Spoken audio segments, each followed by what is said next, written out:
Hey guys! Hello, hello. I'm going to give you a few moments to come on. I'm sitting with the very intelligent, super masterful Dr. Demartini. So great to be with you. Thank you. Thank you for the interview. Yeah. So before we get started, we're going to have a light talk. If you don't know who Dr. Demartini is, a lot of people know you because you were featured in The Secret. I know you were doing great things even before that. And you probably have some opinions about that movie. Hi, Kelly. Dr. Demartini here. Hi, Lady Karen Hayes. Woo! Hello. So whether you're watching the replay or you pop on live now, please put your questions and I'll pass them on to Dr. D. He's here in Dallas today, and we're going to get to pick his brain with, I just can't wait. But one thing I want to know is, I think I remember you saying you read the dictionary so many times through every... When I was 18 years old, I ended up having a challenge in school. Okay. And I had failed my first test in college after taking a GED. And I had learning problems.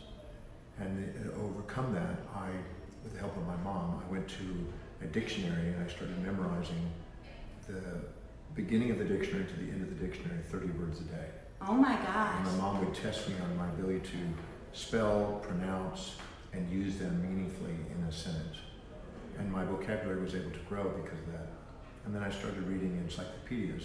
So I got to read 8 complete sets of encyclopedias to try to help me catch up with the rest of the students. Oh So I had learning wow. problems. That's so incredible. Yeah, so I've been a love for words and a love for learning as much as possible on a daily basis. Oh, that's awesome. So I know it's going to be awkward because we're used to connecting here, but we're going to connect through there. So we'll look at each other through there, all Okay. right? And it makes it a little strange, but then that way they can hear you. So hygiene. Yeah, so hi Anna, so if you have questions, feel free to pop them on. So I want to look at you there, but I can't look at you here. Okay, so I love, as someone, I went to 13 schools before 9th grade, and the feeling of belonging and understanding how to, as someone who is quite nomadic, a lot of my adult life as well. I love your story, and I know that a lot of people who will watch the replay or will be with us live, they love to travel, or they're unique people that are out fighting for their own missions, living their own causes, living kind of offbeat. But many people have the feeling of not belonging in the world. So will you just share the little story about the world as your home all the way up to the actual world? Well, when I was a very young boy, I had a desire to travel. And by the time I was 9, I used to ride my bicycle sometimes 35 miles in different directions just to go and explore. When I was 12, I was hopping trains from city to city. Wow. When I was 13, I was hitchhiking to various cities. What? And when I was 14, I hitchhiked from Houston, Texas to Los Angeles and up and down the coast and down into Mexico, down to Puerto Vallarta and Acapulco. So I've been a traveler. When I was 15, I ended up moving to Hawaii. And I lived there kind of as On your own? Yeah. Oh my gosh. Left home when I was 13. Oh my gosh. So I've been a traveler most of my life, and today I've been saying since I was probably 20 that the universe is my playground, the world is my home, every country is a room in the house, and every city is a platform that I get to share my heart and soul. And so that's been sort of an affirmation that's been running in my head. Hi, Melissa. And today I've been blessed to travel. I've traveled 19 million miles on flights. Whoa. And been to 145 countries. And I live on a ship called the World, which circumnavigates the world constantly. And I'm off and on as I travel and speak. And so I'm sort of a global kind of thinker and global liver. So I feel at home really anywhere in every country. So people say, where do you live? And I say, I look at where I was the most that year and I call that the home.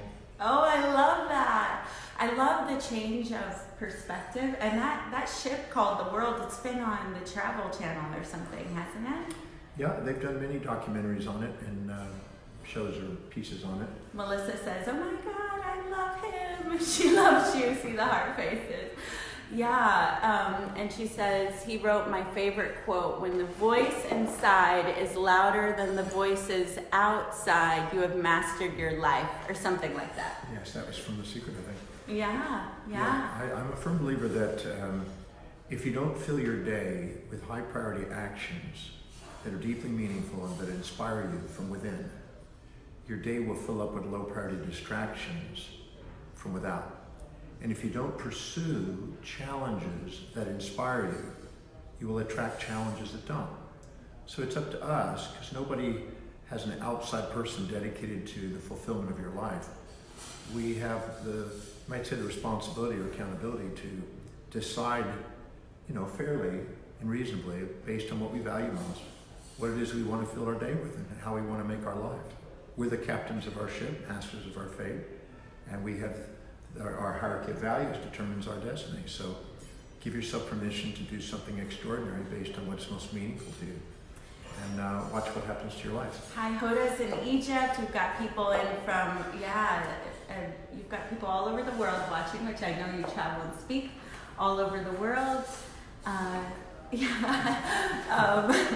And so thank you for sharing your wisdom, John. She says, so it's basically what you're saying right there is that we're all going to have challenges, but that if you don't choose challenges that inspire you, that your world will fill up with challenges that take over your life and suck your energy, right? It's the same way with economics.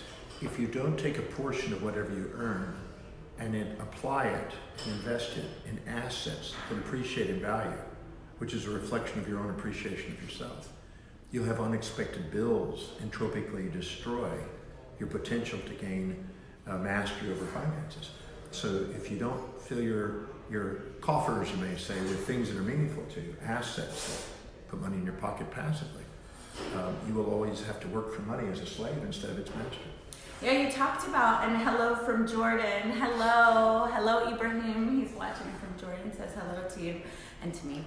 I loved what you were saying last night about that you spent a certain number of years earning money really well, and you prioritized beautiful things, and you always had the things that you wanted at the end of the year, but it wasn't until you started valuing actual wealth building and buying assets that you started creating wealth and therefore your freedom. Well, I realize that money circulates through the economy from those who value it least to those who value it most. And those that have the least order and organization around wealth building are compared to those that have great order and organization. So if you really value something, like an individual, I said last night that people will circulate through the society from those who value them least to those who value them most. And so just like people, money goes and flows where it's appreciated. And if you invest wisely, you don't have to spend your life struggling with money. You can have it work for you. And you can work because you love to, not because you have to. I love that. And I think that is so powerful, thinking about people, the people in our lives. If we don't, we've got to appreciate them, celebrate them, or they'll end up going to the places where they are appreciated and celebrated. This is how the affairs with the secretary or things like this happen, right? Anything you're not willing to do with your mate, you'll probably end up having to delegate. Oh my gosh, ouch. I love that. And also, if you're somewhere where you're just being tolerated and not appreciated, you'll start to naturally feel drawn to places where you're celebrated. And if you're not, hey, go find them, please. Well, right? you want to prioritize. It's wise to prioritize. And it's wise to prioritize what you're doing on a daily basis, because if you're doing high priority actions, you grow in self-worth. If you do low priority distractions and things that other people expect, but not necessarily things that are deeply meaningful, you'll lower your self-worth. The same thing with the people. If you don't prioritize the people you associate with, you probably won't grow and build momentum and expand your sphere of awareness and influences effectively. And if you don't prioritize everything that you read and learn, and any area of your life, you can be used as a prioritization process. And it's up to you. It's not somebody else's priorities, it's yours. Because if nobody's going to get up and dedicate their life to what's in priority to you, they're going to project their values onto you and show love according to their values onto you. And if you don't show love in your own values, you'll be, in a sense, subordinating to the world on the outside and living in the shadows of people instead of standing on the shoulders of giants. Whoa, I love it. I thought of that phrase this morning, standing on the shoulders of giants. Amy, I do have other questions for you, but Amy wanted me to ask you who your favorite authors are aside from yourself. She said, of course, you're a great author, but who are some of your favorite authors? You know, I've been blessed to devour a lot of books, and I've read over 30,220-something books now. Wow. And so I'm constantly reading. But I can say that there's a very great book that I think every human being can benefit by. And it's a book composed by Mortimer Adler. And it's called Syntopicon Volumes 1 and 2. And it is the greatest ideas by the greatest thinkers over the last 2,700 years, dealing with the greatest, most important topics. That's why it's called Syntopicon. It's a synthesis of the topics of the greatest ideas from the greatest minds over the last 2,700 years, starting from the Greek philosopher and pre-Socratic philosopher Thales, all the way to today, all the way into the 19th and 20th century. And I really believe that that is a great tome. It's 2 big volumes. It's about 800 pages each, but it is filled with wisdom. There's nothing in there that's not worthy of devouring. And I think that I tell most of my students to certainly start with those 2 books. They're a good piece. Of course, there's great books like Ralph Waldo Emerson's Selected Writings by him, and others great teachings. But I'm more interested in reading something that has stood the test of time than immediate fads or temporary whims that come along. So I'm constantly feeding my mind with the greatest ideas by the greatest minds through time that I can get my hold on. Oh, I love it. I love it. So do you mind telling that story in the prison and about how nothing's missing? I think a lot of us suffer with mama drama, papa drama, baby drama, lost my job drama, and you have such a great process and a great story. I'd love for you to share that. Well, the story emerges from being in South Africa.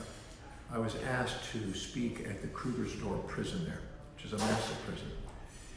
And I spoke first to all the people that worked at the prison, about 400 people, and the warden. And then I went 3 stories underground, literally down under the bowels of the earth, as they say. And I was in a holding room, and we had Al Jazeera television crew with us, and my publicist, and my director. And we went into this holding room, and then finally we went into the main room where there's 1,000 orange uniformed maximum security prisoners. They were there for 25 years to life. They're probably the toughest of the toughest. Wow. And I walked in, and they led me, 6 guards led me into the center of the room. And because I was not as tall as some of the people in the room, I got to stand on a little rubber 1.5 foot high kind of stool. Oh, wow. And so I'm literally able to kind of pivot on this stool and have 6 bodyguards around me and the warden standing next to me. And the first thing I did is I asked the inmates, I said, if no matter what you've been through, no matter what you've gone through, no matter what you're experiencing or what you are experiencing, how many of you would love to do something amazing and make a great difference in the world? And instantaneously, everyone in the room put their hand up. In prison, you asked them, how would you love to do something great in the world? Yeah. No matter where, oh wow. And it was everybody in there had an innate yearning to want to go and do something magnificent. They may have had challenges in their perceptions or actions along the way, but deep inside, the core, the essence of their soul, were called to do something that made a difference. It was interesting to watch this unanimous response. And then I started to dialogue and interact.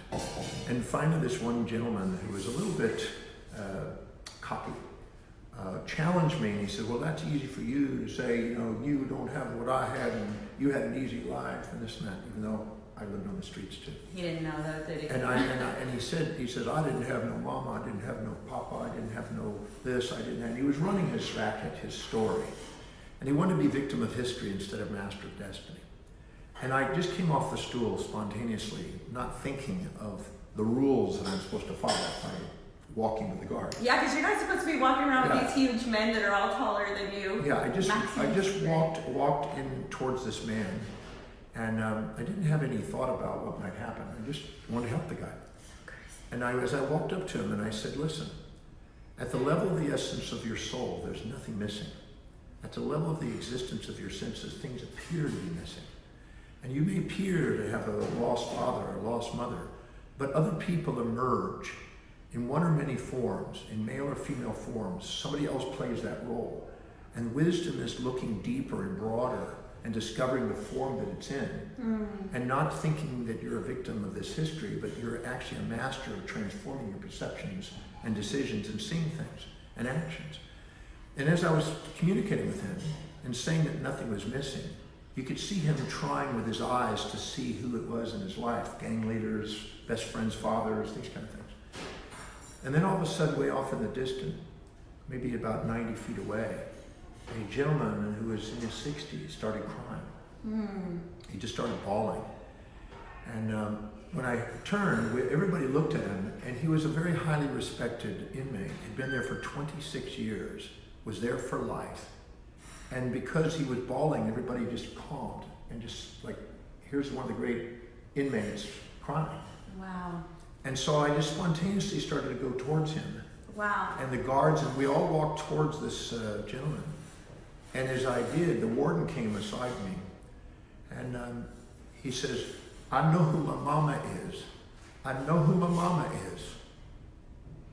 He says, and he turned and he pointed to the warden, who was a woman.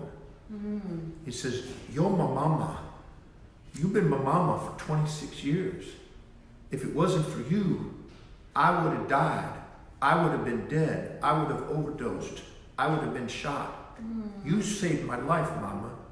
You're my mama. I just realized you've been my mama all these years.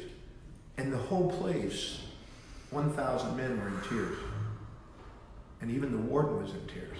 And the guards forgot that they were guards. They were processing their own lives. Everybody in that prison had a really heart-opening, authentic moment.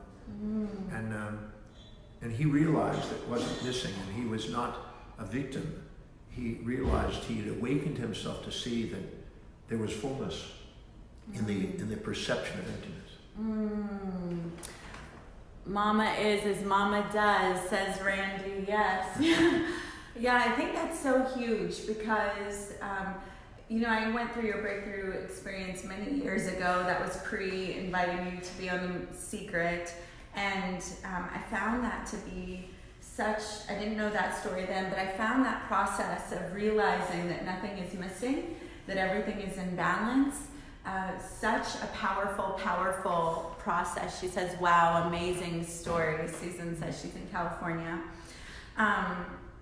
So do you want to add anything to that about anyone reflecting in their life before we move on? Well, just that I've been blessed. I've been teaching for 46 years, and I've been blessed to do a program that you just mentioned, the Breakthrough Experience, for 30 now. And I've watched tens of thousands of people who have the perception that they have made a mistake. And I say to them, the only time you think you've made a mistake is when you've compared your daily actions to other people's values. And the only time you think other people have made a mistake is when you compare their actions to your values. And whenever we inject the values of others or project the values of ours onto others, we live in the illusion of mistakes. We don't discover the hidden order in the apparent chaos that we create. And so wisdom is realizing that when in our own decisions, our own values play a role. And that the hierarchy of our values is dictating our destiny because it's affecting our perceptions, decisions, and actions. And that every decision we make is based on what we believe at that moment with the data we have. It's going to give us the greatest advantage or disadvantage over all options. And people are doing the greatest thing they can with the values, and they're living efficiently. In the Breakthrough Experience, I help people ask a new set of questions and discover the hidden order in their lives. And then they shed the illusions that there were mistakes in it. And then their self-worth, rises. And they give themselves permission to do something extraordinary because they don't have the fear of recreating an illusion that they've been carrying. That's so powerful. And not caring, not projecting onto others or injecting from others, but actually giving yourself permission to communicate what is meaningful to you in terms of what's meaningful to others. This is the master of life. This opens the door to relationships and social leadership and business leadership, sales. I mean, every aspect of life is impacted. Because people want to be loved for who they are, not for who they are supposed to be, or what you think they're supposed to be. And you want to be loved for who you are, not what everybody thinks you're supposed to be. And most people aren't loving themselves for who they are. Because they keep subordinating. See, we have dysmorphia. We have this perception that we're too humble to admit what we see in other great people is inside us. But we can't see greatness in others unless we have it inside us.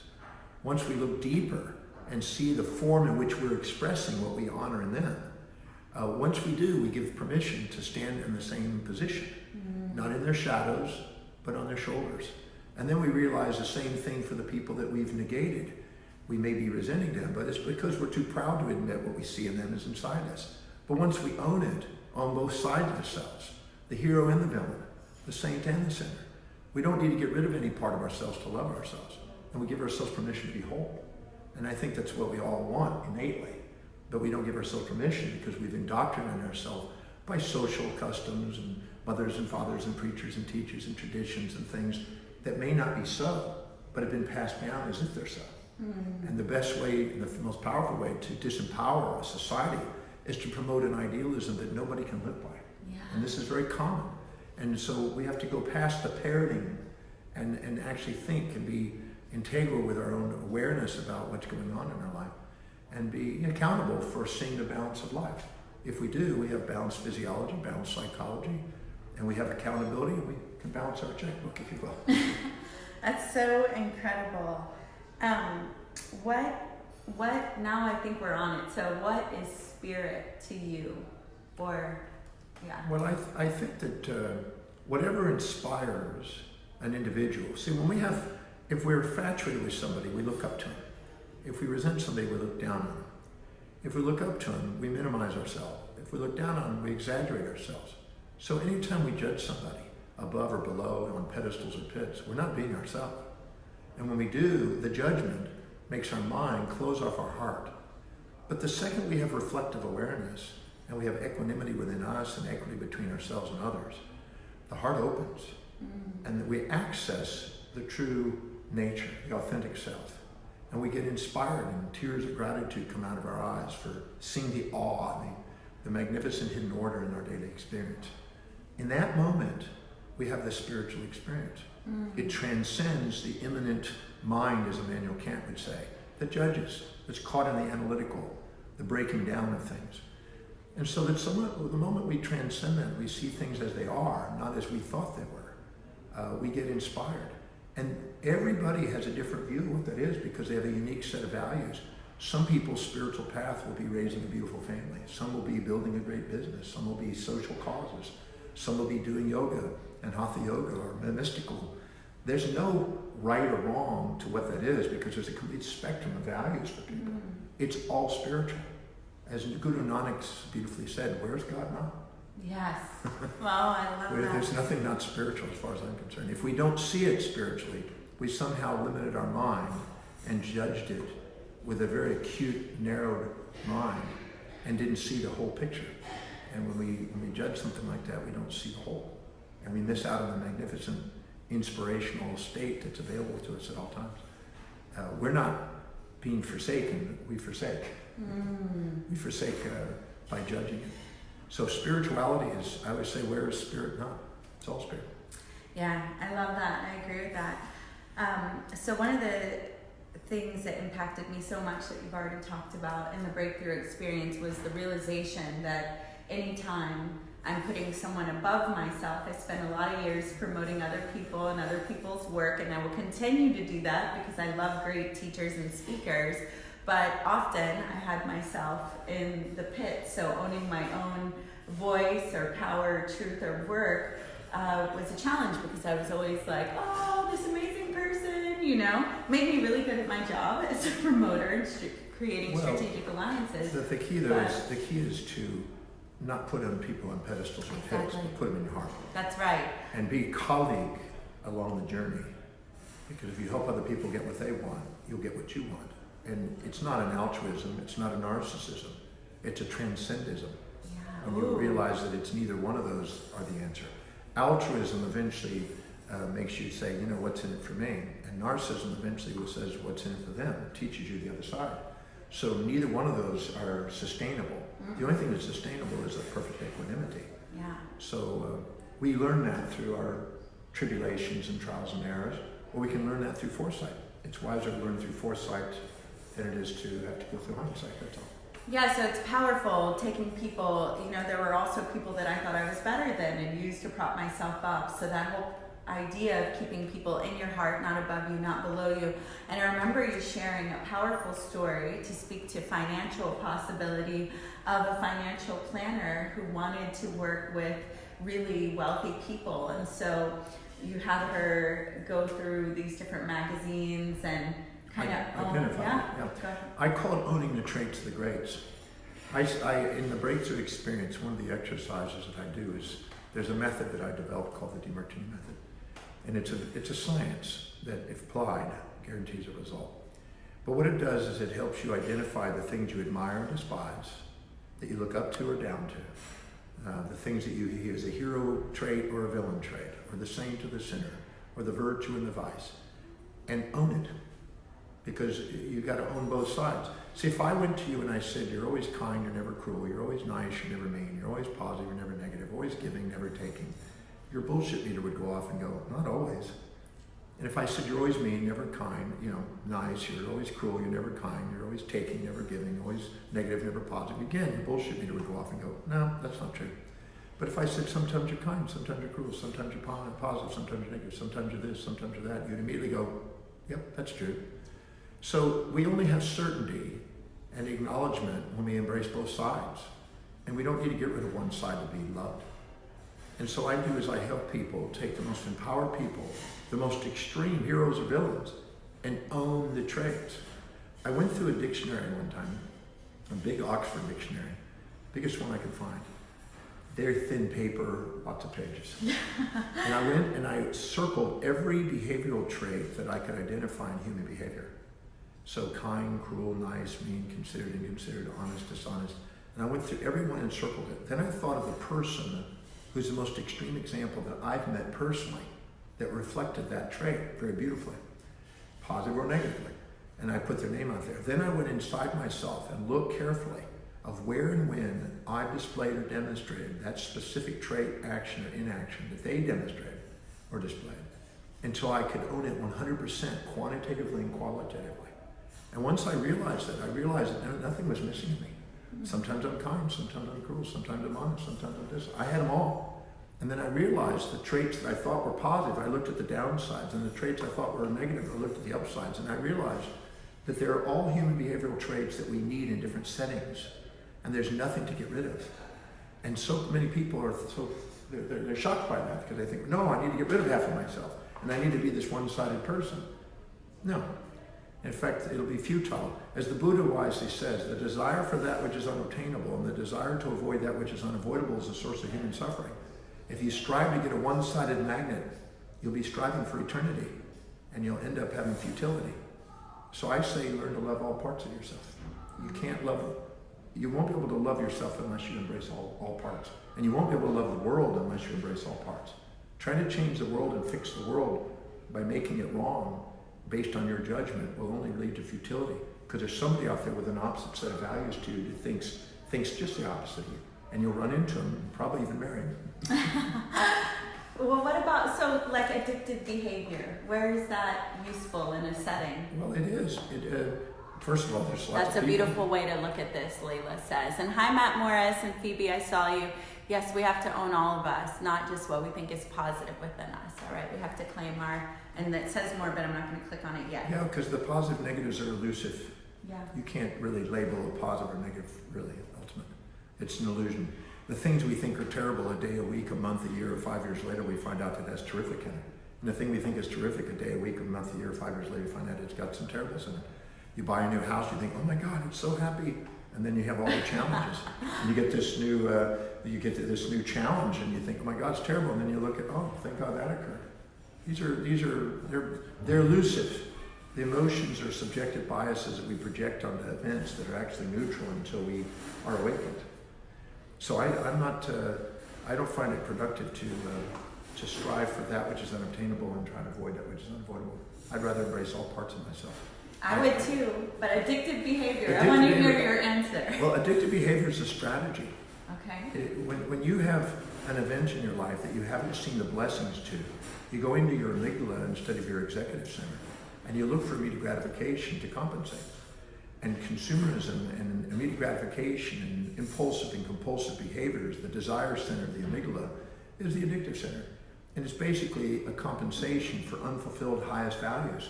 If you take the person and start to prioritize their life and show them that they can empower themselves according to their priorities, and take the so-called wounds that they've perceived, that they thought were interfering with them, and it cracks, they were designed in their life to crack their fantasies. I said that last night, that all the setbacks are feedbacks. All the things you think are terrible are actually trying to get you to break your addictions to fantasies of their opposite, because pairs of opposites are born together. And the second you embrace both sides and you pursue something that's truly meaningful, that's not fantasy, you re-empower yourself, you get in your executive center, which automatically has self-governance and overrules some of the impulses of the desire center of the amygdala. So we have the ability to prioritize our life. But in the meantime, until we can fill our day with things that are important, we will sometimes escape looking for a quick fix to compensate for the unfulfillment that we're having. And consumerism is like an addiction too. We can consume other people's brands instead of build our own brand. But people who are addicted, and when they start to build a brand and they see things on the way, not in the way, they calm down their addiction without ever labeling it as a mistake or making it wrong. It's just a strategy until they come up with a greater strategy. I like helping people see the new strategy. Powerful. Awesome. So if people want to, I know you're going to be here in Dallas offering the breakthrough experience. A lot of people watching and that will watch the replay are in other parts of the world. So I'd love for you to just mention how do they get more from you, and also if they're local. If they can survive this discussion that I've made, if that's of meaning to them, they can go on drdemartini.com and they can browse the website and find themselves to the events, and they can look around the world. The website is filled with all kinds of media interviews. There's thousands of them, and there's also live events that I do all over the world. I'll be here in Dallas this week. I'll be in Miami next week. I'll be in Tokyo the following week. And I think I don't even know where I'm in. I think I'll be in Los Angeles coming up, and London and Ireland. And I constantly move around the world. So I know, that's so profound to me, that conversation about the world is my home and how every hotel room is just like a different place in your house, and that change of perception with this ability. I know there are lots of kids, lots of people that were military children or just, for whatever reason, always wanted to travel. So I love them. I love that. Well, I tend to think that it's all perspective. It's never what happens to it, it's our perception. I can see the entire house. My house is Earth. And so instead of walking to room, I fly. Instead of talking to somebody, I Skype. I love it. It's all perception. I love it. And so I have a long distance dynamic. My children are sometimes in different countries, and we rendezvous. And my daughter's here. She was here last night. My husband will meet me in Miami next week. And my girlfriend is in Cape Town, South Africa right now. We'll rendezvous either in Brazil or somewhere in London or maybe France or someplace. And we just have a global lifestyle. And so I do a lot. I don't drive. I haven't driven in 29 years. Or cooked, I right? haven't cooked since I was 24. I love that. Love hearing that. It's been 40 years since I've cooked. And I have no desire to cook. I'd rather hire people who are inspired to do the job. I learned something many years ago, that if I don't fill my day with high priority actions, it fills up with low priority distractions. So I love researching, writing, traveling, and teaching. So that's all I do. Everything else has been delegated to specialists who love doing those things. So that way I'm being surrounded by people who do what they love, and there's an energy in that I like. And I go around the world to where I would love to go. I love it. And what about value? You talked about last night that your wealth was in you love to study, your knowledge and all that. And then you said once you started creating or allowing yourself to value that, then you were able to create that financially. So I work with a lot of healers, people that are bringing their brands online in the world, as well as women, and that is the core thing, charging. They feel so guilty about charging. I remember you doing by donation lectures at one point, right? So yeah, I started out, I was doing little tutoring and I was making minimal amount of money. And then I started to, I was a suit salesman for pennies, believe it or not. JCPenney? JCPenney at one time. And you get 2 for 1 by turning it inside out in those days. Oh my God. And, but I made very good money doing that and made more money than a manager. And so he changed the financial incentives. As a result of it, I realized that I wasn't going to be able to pay for school that way. So I went ahead and just started doing classes. And I started out doing love donations. And very shortly, it didn't take long before I realized that not anybody loved me that way. And so I then finally said, minimum love donations, this amount, $5, $10, $20. And still not too many people put money in there because the universe is waiting for me to value me. Oh, until I value me, the world doesn't big value one. me. And so what I did is I said minimum fee, $20. And I went from making $20 to about $350 to $400 a night. And I was 23 years old and I realized, wow, what a lesson, until I valued me. And then what I did is every time I increased my value of myself and valued myself, the clients grew and the world around me reflected it. So I realized that instead of waiting for the world to value you, do something that is truly meaningful, that is valuable to the world, and value yourself and put a fair price on it and watch what happens. It's amazing what happens. I've been blessed. I would not have become financially independent if I had not started to value myself. When you value you, the world begins to. When you invest in yourself, the world invests in you. And when you pay yourself first, so do other people pay you first. It's a reflection. So it's a great gift. The world gives you a great gift by giving you feedback about your magnificence. Honor your magnificence and so will the world. So awesome. All right, we're going to be, you've given me so much of your time. I don't even know what time it is, but it feels amazing. We already talked about choosing challenges that inspire you, healing, valuing your wealth. We talked about everything that I had. If you have any questions before we go, you've got to type them fast. And there's a little delay here. And on the side, I do want to know, so I invited 3 people into the movie The Secret, and there have been mixed reviews about that, about being a part of it. And The Secret did a great job of opening the conversation of self-development, but it left a lot for people, they knew, well, I can't just sit here and wish all day long, we got to take more action. So I'd love to know any of your feedback about that experience. Rhonda contacted me and said that she'd like to have me participate in that, and what she described seemed quite inspiring. And we were up in Aspen. There were a bunch of us up in Aspen with the Transformational Leadership Council. Jack Canfield had helped organize that, and a few others. And so they filmed. They filmed for, I think, 3.5 hours on many of the people. I think they filmed like 33 people in 3 days. They worked day and night. And then I got to film again in Melbourne, Australia a bit. And, so even though they filmed like 7 hours of work, I think I was in there for about a minute. Some of the things that I said weren't really resonant with everything and everyone. And originally it was a 2-hour primetime television special. And it got changed into a Vivitas DVD release because the Commonwealth Games bought out the time that they were going to release it in Australia. And when I first saw the video, I was a little bit taken because it didn't match exactly what I envisioned from what she had said.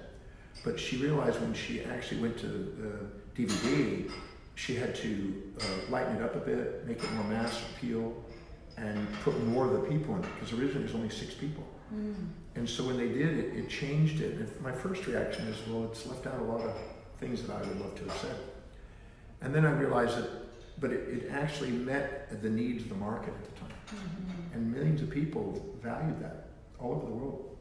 So I'm very grateful that Rhonda had a pulse on the mass needs. And even though we weren't able to give out some of the most profound principles in there, we at least opened the doorway.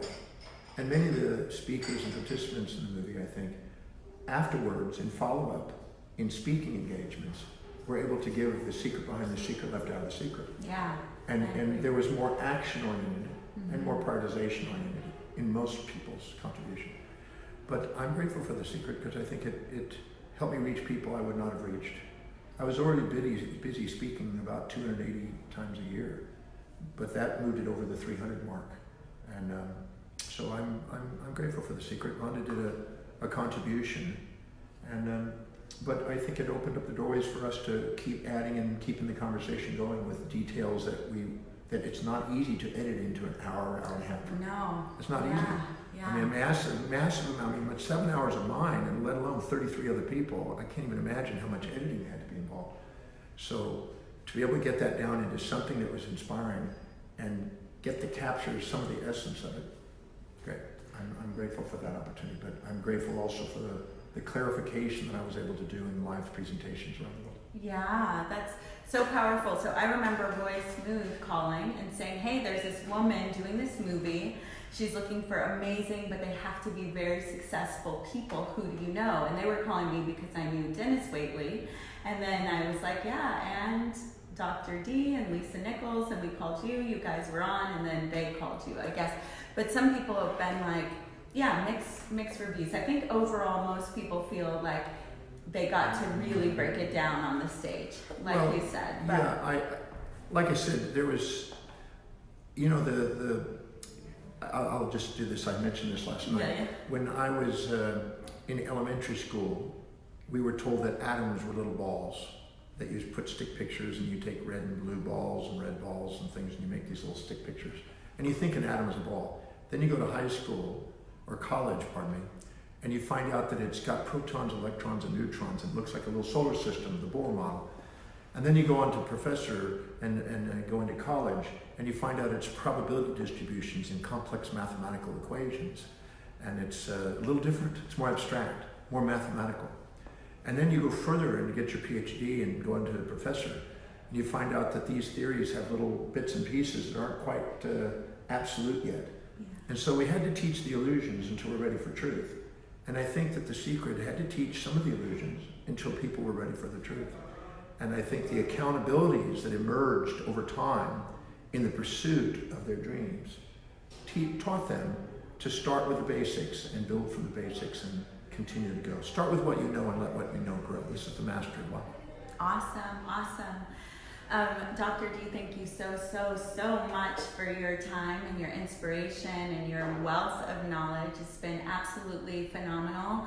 If you're here in Dallas, Dr. D is here in Dallas this weekend delivering the Breakthrough Experience. I can tell you it was incredibly meaningful to my journey 10 years ago, 2004, something like that. I guess that's more than 10 years. Dang it, how time goes. I'm going to just scroll. Amy, Dr. D did answer your question earlier. I don't see any questions here. I just see wonderful sharing. So we're going to sign off. Is there anything else you'd like to close with? Whoever's listening, thank you for listening. Just know that no matter what you've done or not done, you're worthy of love. And that you are worthy of doing what it is that inspires you. So give yourself permission to do something extraordinary on planet Earth, because the true you is extraordinary. And prioritize your life. If you fill your day with high priority actions every day, you'll build momentum, and your confidence and self-worth will continue to grow, and your achievements will be extraordinary. So the real you is extraordinary, so give yourself permission to be you. Yay! Amy says thank you, Dr. John. All right, thank you guys. Bye.